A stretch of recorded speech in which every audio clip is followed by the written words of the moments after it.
Hey guys, welcome to the Black Deck profile video. So this is for a more budget build, but this is really a build more out of necessity just because things are hard to get right now, or things are really inflated in prices. So this is more of a budget build, but there will be tips on what to add if you were able to spend more than I can right now. So let's go ahead and just get into it. So let's start with the base right now, the rookies. The most important part of any deck really, because you always want to get those free draws. Because rookies are always zero cost to digivolve into. Well, not always, but you know, the better ones are. So first up we got Gatsumon. So he's free to digivolve into rookie, 3000 DP, but the thing with him is he is a blocker. So you want to run him at 4 because he's not going to be surviving most blocks, or really any. But the fact that you can even stop something with security attack +2 is great just for 0 cost. So you always want to run him at 4, definitely in 1.0, probably still in 1.5 just because of his he's a cheap blocker. Next we got 2 Chumon. So this one is more of a tech choice. This is where we start getting into those. Because Chumon's effect is all turns, the opponent cannot gain memory except with tamer effects. So this really messes up blue decks a lot because they have that card Hammer Spark and a bunch of other ways to get memory actually once we get All Force Digimon in 1.0. So you could run it at 2 to 1. Some people have even been running it at 3. The golden ratio for rookies is 12 and up. That's usually what people say. So I usually see a lot between 12 to 16. So this deck is running 14 rookies, the extra 2 being Chumon. So I think if you want to get it just more for the free draws, Chumon's a great option because he come handy in specific matchups. Next up we got 4 Hagurumon. So Hagurumon's pretty self-explanatory. He's a vanilla, cheaper to hard cast because it's a 2 cost, yet still 0 to evolve into. So you always want to run as many of these as you can so you can turbo out more bodies onto the field, or if you're trying to turbo out into your top end. So always 4 Hagurumon or 4 of whatever 2 cost rookie will eventually be getting in the future. The final rookie, Toy Agumon. So Toy Agumon is once again where we start getting into the combo aspect. As you see, it gives Reboot as an inheritable to whatever digivolves over it. So Reboot's great because what it does is let you restand at the start of your opponent's turn, so it'll protect it from being damaged. But more importantly, Toy Agumon lets it combo with the evolution cards you're about to see, like Greymon up ahead. We're going to be running 4 in this deck, and I always suggest to run 4 because Reboot Inheritable is really strong. So those are our 16 rookies. Let's now go into the champions. So first champion up is Numemon, another vanilla. Now the great thing about Numemon is that he is a 3 cost. Now the fantastic thing about Numemon is that he's a 3 cost champion. Like I will be in games, I'll be playing games and have to double check, is he a rookie or a champion? But no, yeah, he's a level 4, so he's a champion. The amazing thing is because you can cheat him out onto the field for only a 3 cost and start digivolving up faster because of that. So Numemon's fantastic. Whether you're running a turbo build or you just need bodies to digivolve into, for Numemon, he is great for able to getting bodies on the field faster. Next we got Gardramon. So Gardramon's interesting. He's a level 4 blocker, but he's only 2 to digivolve into, and he has 7000 DP, more than the average champion blocker because they're usually 6000 DP from the starter deck colors. Andromon does have the drawback though of not being able to attack because of that extra high DP for a champion. This card can't attack. So while that is an unfortunate drawback, you're usually going to want to be blocking with him anyways, and he will usually be beating over a decent amount of threats because of the extra DP, so he's definitely good there, and black can go wide between the vanilla rookies and champions like Numemon, so it's a great option regardless there to have. Alright, so our next champion, which we're also going to be running at 4, is Greymon. So this is where we start getting into the combo aspect of black. Greymon is a 2 cost champion, and its effect is your turn while this Digimon has Reboot, it gains jamming. So this is fantastic to combo with the Toy Agumon that we saw earlier, because whatever it gives Reboot to will also now get jamming because of Greymon. And then later on, we'll be discussing the combo more in depth with Metal Greymon over Greymon. You get even more, I believe it's security attack +1 when you stack these cards together. So you want to absolutely run 4 of it because the 2 cost to digivolve into champion, and you need to run your champions, and for the combo potential. It's a fantastic card that can enable combos to make vanillas like High Andromon even incredibly strong, because what's supposed to be a vanilla now has jamming, reboots, and security attack +2 because the combo that Greymon can enable. So that's our champion lineup. Now we're moving on to the ultimates, and we're going to start with Metal Greymon, continuing that combo I was just mentioning. So Metal Greymon himself has Reboot, and its inheritable is while your turn, while his Digimon has Reboot, it gains Security Attack +1. So stacked on top of Greymon, on top of a Toy Agumon, say you go into High Andromon, who is supposed to be a vanilla. Instead of being a vanilla, now he has Reboot, Jamming, and Security Attack +1. So he should be swinging for 2 securities and with very little chance of dying because of Jamming and his DP. Metal Greymon is pretty average DP for an ultimate, only 7k, so I wouldn't recommend swinging with it, but you definitely want to run 4 to make sure you get that combo off. Next up for ultimates, we got Andromon. So Andromon is another blocker in this deck. Black Sting is blocking a lot, so Andromon is just another blocker. He's an ultimate, 7,000 DP. So Guardromon earlier is an exception, being such a high DP champion, so it feels kind of weird to digivolve into an ultimate that has the same DP. But it's still going up, keeping a high DP for a blocker, and letting you digivolve into your ultimates. So it's still a great card to run at 4. You want to have as much blockers as you can, especially in the meta with Rookie Rush, so you can always guarantee destroying them when you block. So always run, for now, definitely run 4 Andromon. If you need to cut something, I can see this card getting cut later on. But for now, it's a really good card because you want more blockers, and it's a beefy one. So that is 8 ultimates. Normally 8 ultimates is recommended. The general ratio that's recommended is 12 to 14 rookies, up to your preference. A bit more you can even offer, honestly. After the 12 rookies, 12 champions, 8 ultimates, and then 4 to 6 or 8 megas if your top end needs 8 megas. So that's basically what the ratios are recommended: 12, 12, 8, 6. I personally like to run one more of an ultimate just to make sure, because 9 feels more likely to hit for me. So for our 3rd ultimate, our 9th card, we're going to run Megadramon. So Megadramon is nothing really special. It's a vanilla, and it doesn't even have a reduced cost for being a vanilla. It's a 3 cost to digivolve into, 6 to hardcast. But it does have 9,000 DP, so with the inheritables, it is a little safer to swing with this than, say, Metal Greymon. And even then, there's just not too many options for ultimates that Black could go into right now. So I'm just tossing it in there for an extra to make sure I have more chances to digivolve into it and seed my megas. So speaking of megas, next up, let's get into those. So first, let's start with the vanillas. We're gonna go with High Andromon. So I'm running 3 High Andromon. I really believe you should never be maxing out more than 8 megas unless you're running some kind of Megazoo archetype. So High Andromon is just a vanilla, nothing special about him, but he has 2 costs to digivolve into, which is really cheap for a vanilla, which is really cheap for a mega, I mean to say, and 12,000 DP, which is pretty safe to swing with generally, especially after a DP boost. If you're running Millenniumon, he is great to get to him quickly. You could turbo him out because of his cheap 2-cost evolution. And if not, I think he is a great backup mega, because even though he's a vanilla, he gets some really strong inheritables with the combo we showed off. And then he's still able to swing for 12k with all that on top underneath him. So it's a good option, especially since it's cheap. You want to be able to keep your turn when you go into a mega instead of passing turn. So it's definitely a good option, at least for now in the 1.0 meta, where there isn't as many options for Black. And next up, our final mega is going to be War Greymon in Black. Not Black War Greymon. I don't know why they did this, but we got a War Greymon in Black. So he's a 3-cost mega, 11,000 DP. He has a reboot and blocker. So the cool thing about this is you don't need to worry about seeing Toy Agumon if you know you're going to digivolve Greymon and Metal Greymon into War Greymon, because he already has reboot to meet the conditions of the other 2 inheritable effects. So you don't need to worry too much about getting Toy Agumon in the stack if you don't see it.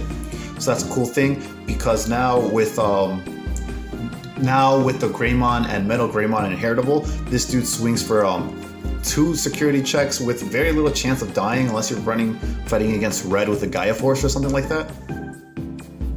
So he is a very strong mega, able to push for game because of how many security attacks he could do in one turn with enough memory. And then also, even after attacking, he still gets the reboot, so you don't have to worry about him dying unless he got some kind of removal like Gaia Force next turn.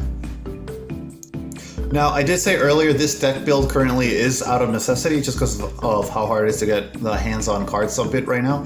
So I would absolutely recommend running War Greymon at 4. I am only running 3 because it's what I could get access to before making this video. So definitely up that number if you can. I would recommend just taking out an option or something if you're running those to make space for the next War Greymon. But yeah, great very decent top end for sure. 11,000 DP is respectable and can be boosted higher with our egg that we're going to get to in a second, and it can swing for crazy amounts of security with the right combos. And speaking of egg, let's go ahead and get to that little baby. We're going to be running 4 Kapurimons. So Kapurimon's inheritable effect is your turn while its Digimon has reboot, it gains 1000 DP. So that's great just because Black right now has very little to no options for boosting its DP. So while it's not the end of the world because it does have effects like jamming, you're not always going to be able to get that combo off ideally in a perfect world, or rather in a not perfect world. So in cases like Andromon, you could be swinging for 13,000 DP even though you don't have the jamming. You're going to be generally pretty safe unless you run into something like Omnimon in 1.0. So it's a good egg. Now the reason I am running 4 of it instead of a 5th egg, which would only be, I believe, Sunemon right now in 1.0, is because Sunemon isn't very good.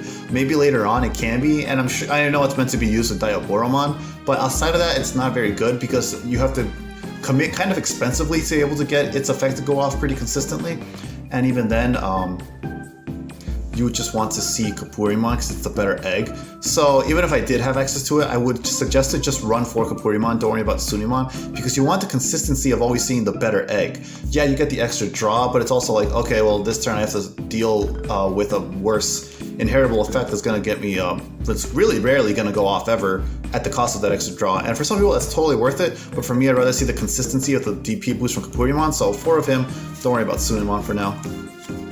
But that's definitely up to preference. Okay, so now we're gonna get to the options and tamers of this deck. Okay, so let's start with the tamers. So we got 2 ties.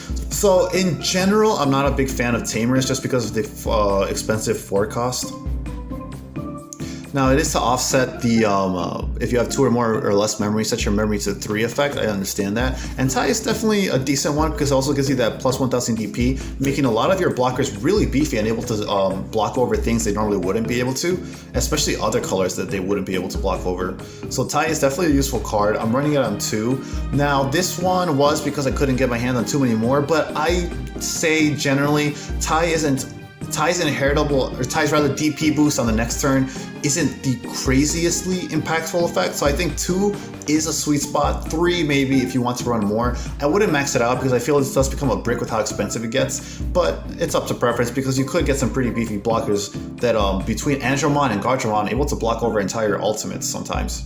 Next up, we got Looking Back at Good Times. So what this card does is triggers D-Digivolve 1 on one of your opponent's Digimon, and then if that Digimon's play cost is 4 or less, delete it. So D-Digivolve is generally not a very strong form of removal because the base is still there, and your opponent can just Digivolve back up if they have another card of the next stage in hand. So it's not very impactful. But for 1 more cost than Spider Shooter, you also get the chance to delete your opponent's Digimon. Usually just the champions because they're usually what are 4 costs or less. So the extra 4 cost is definitely worth it if you can time it right. And then the security effect is just added back to your hand. Not the most impactful, but it's better than at least doing nothing. So it is a decent card. If you need to cut anything, I would suggest by starting with the options. I think looking at Good Back Times is definitely decent just to have some kind of removal. If you know something's going to be a threat soon, you can try getting it out of the way early with Looking Back at Good Times. Alright, so our next option, also going to be a 2 of, is Spiral Sword. So Spiral Sword, your turn, one of your Digimon gets plus 3000 DP, and security effect, unsuspend one of your Digimon with blocker. So this is definitely also a necessity card. I just needed to hit the 50 card mark to build a deck. But Spiral Sword isn't the worst. Green has a card similar to this, I believe it's Hornbuster, that has a similar effect of resting the Digimon and then adding it to your hand. So it's kind of the same concept of it's a nice DP boost, so sometimes you will need to beat over something while also being able to have a good security effect by unsuspending your Digimon. Out of all the options, if you choose to run this would definitely be the first cards I recommend to cut in case you need to want to add something else to it. It's not the greatest card, but it's only a 1 cost option, so for what it is, it's fine. And now we're getting to what is arguably Black's best option card. And this one I do recommend to actually run. We're going to run 3 Atomic Rays. So Atomic's Ray effect is main, unsuspend one of your Digimon with blocker. It's 3 cost, and then its security effect is unsuspend all of your Digimon with blocker, and they get plus 5,000 TP for the turn. So this card is where we start getting into the combos that I mentioned earlier with Black War Greymon, or War Greymon in Black. So with Greymon, your Digimon with Reboot gets jamming. With Metal Greymon, you get security attack +1 if it has jamming. With War Greymon, it already has Reboot, so now it has jamming, very little chance of dying now unless there's an option that destroys insecurity, and it also has security attack +1. So this is swinging for 2 security on its own, but if you have the memory for it, let's say you have your Tamer tie out always starting you at 3, or your opponent just gave you 3, you can now swing, if you survive, you can now swing for 4 security in 1 turn, which is 3 costs from this option card. Because War Greymon swings for 2 because of a Metal Greymon, you restand it with Atomic Ray, and then you can swing for another 2. If you have something else on board, you can take 5 security in 1 turn. So this is an incredible combo, because with Greymon 2, you also have 12,000 DP, so like even less chance of worrying about dying to something. But you already have jamming too, so you don't have to worry about DP as much. And then even on its own, Atomic Ray is a decent card because the security effect is pretty helpful. If you already blocked that turn, you get another block and it's plus 5,000 DP. So with your 7,000 DP blockers, you are blocking up to ultimates. Like you can block and destroy up to an ultimate because the average blocker in this deck is 7,000 DP, bringing you up to 12,000. So Atomic Ray is definitely the best option that Black has right now in 1.0 because of its ability to close games when comboed with other cards in its deck. So Black is definitely a combo color, so you definitely you have to hope to draw into all these pieces, but when they go off, they're pretty strong. And even on their own, you can still mix and match these effects pretty effectively because of High Andromon becoming a big beat stick with some of these effects. So yeah, 3 Atomic Rays, I think they're good to combo and complement the rest of your deck. Now, I don't have Millenniummon, this guy right here.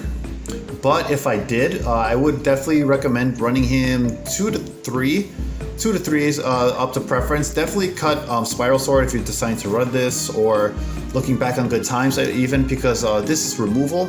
And Millenniummon is basically less conditional removal, so you could definitely cut one of these two to make room for him. No matter what build you're running, I strongly recommend against Machinedramon because his D-Digivolve effect is too expensive. You have to hardcast him.